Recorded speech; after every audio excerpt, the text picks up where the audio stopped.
In today's class, we want to revise data types. Saka data types atruda kutarisa, truda kutarisa qualitative versus quantitative data types. So qualitative versus quantitative data types. So tunotanga taita a quick revision on these two concepts, then we go to answering some questions. Saka we do have data.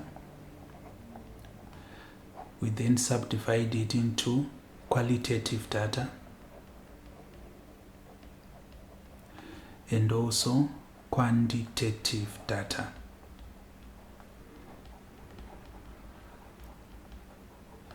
Saka kana chitaura pamusoro pe qualitative data, so it's categorical data. Correct, it is made up of categories. Then quantitative, it's now numerical kana kuti numeric data.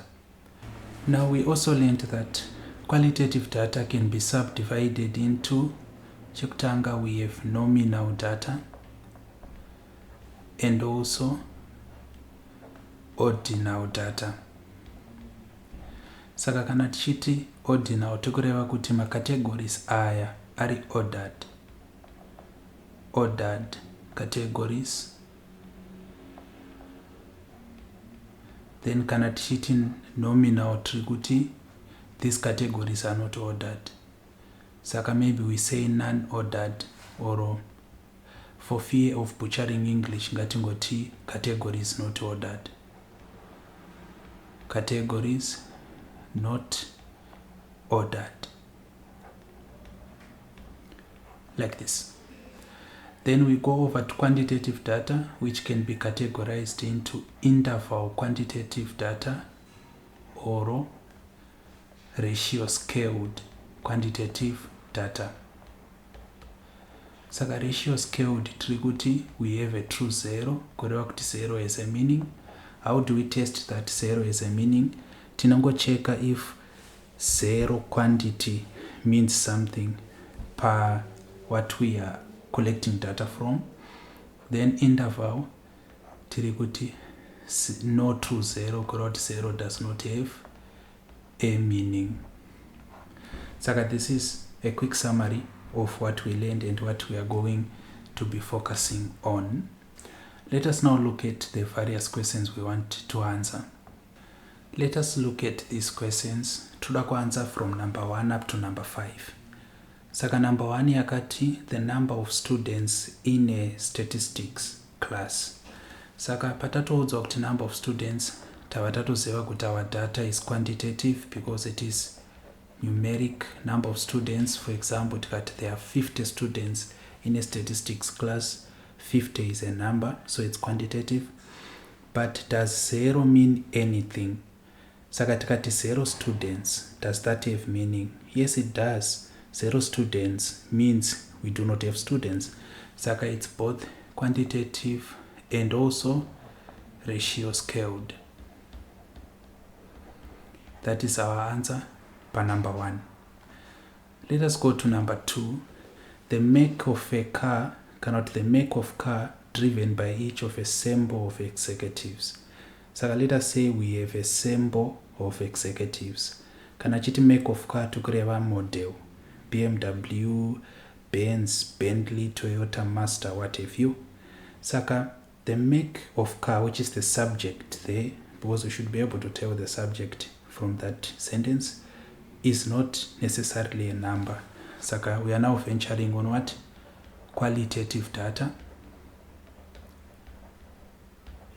But the qualitative data, is it nominal or is it ordinal?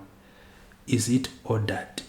Do we have a sense of order? Kana tikangoti the make of car driven by each of a sample of executives. Imagine 5 executives of a certain company. Each drives a BMW, a Bentley, a Benz, a Rolls Royce and a Mazda. Is there an order there? There isn't. Kureva kuti it's qualitative and also nominal. Okay, let's go to number 3. Number 3 akati the rating, extremely poor it's number 1, very poor 2, poor ndi 3, unsure ndi 4, good ndi 5, very good ndi 6, excellent ndi 7. So this is the rating reported for a particular television program by each of a sample of viewers. Saka the rating, it's already qualitative, it's non-numerical, it's categorical. We have categories. But my categories, are they ordered or not? Yes, they are ordered, because 1 means extremely poor, then we progress until tasukapa 7, which means excellent. Saka this is qualitative and what? Ordinal. Number 4, the weekly closing price of gold throughout the year. Saka, I want you to imagine this.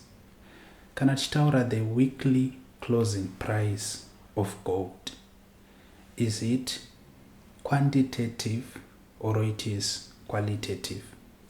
The weekly closing price, it's quantitative because it is numerical. Saka, this is quantitative.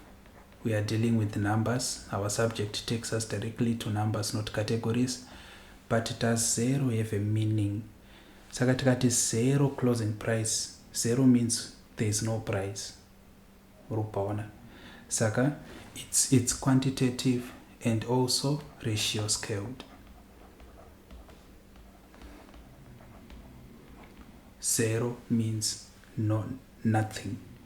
Kana chitibvunza kuti true 0, we are asking, does 0 mean anything or it means nothing? Then number 5, the month of highest sales for each film in a sample. Saka the subject there is the month. Kuri kuti tanga tizoita list down the months, maybe tachiti January, February, May, June, July, etc. Saka tikuda the month of highest sales for each film in a sample. Saka month of highest sales, it's already categorical because these months are January, February up to December. Kureva kuti it's qualitative.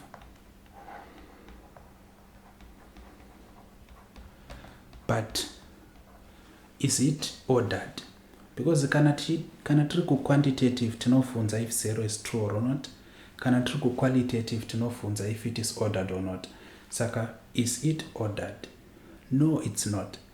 Even though January, February, March, April, May, zvine a natural order.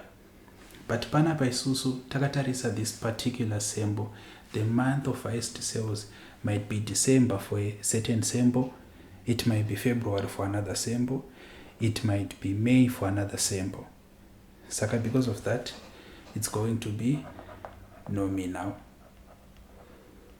Now let us progress from number 6 to number 10. Number 6 yakati, the socio-economic status of people who reside in Cape Town, tine upper class, middle class, ne lower class. Saka, as you can already tell, this is categorical, it's qualitative. Makategori now, which are upper class, middle class, ne lower class, do they have order? Yes, of course. Tinotanga ne lower, tuenda ku middle, tuenda ku upper.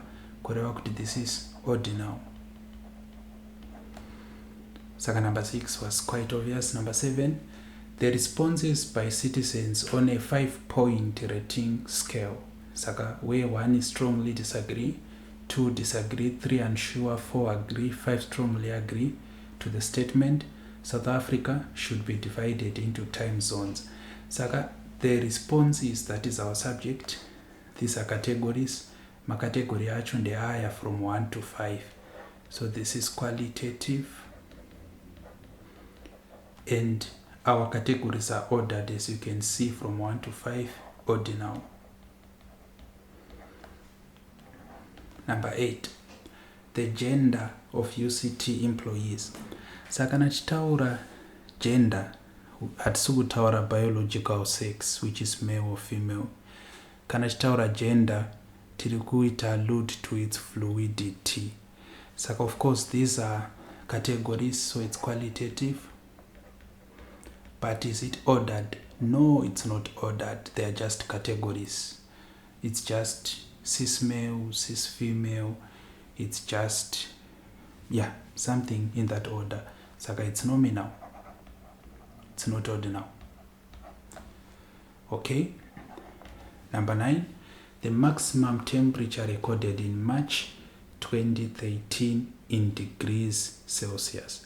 Saka temperature in a trick, I think we taught it, but I can introduce this lesson on data types, qualitative versus quantitative data. Kuti data in degrees Celsius does not have a true zero, kureva kuti it is interval, but temperature, I meant temperature in degrees Celsius does not have a zero, it's interval, but temperature in degrees Kelvin has a true zero, kureva kuti it is ratio scaled. Saka per temperature we are dealing with quantitative data, but since it is in degrees Celsius, kureva kuti it's interval, no true zero.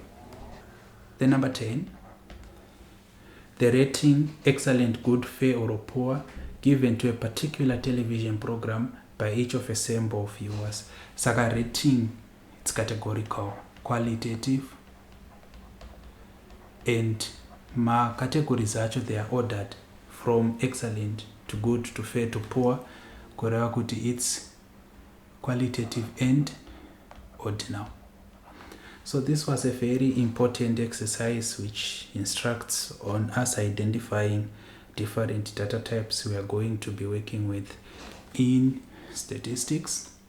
If you have derived meaning from this lesson, may you consider subscribing, liking, sharing, commenting, so that we can gain traction.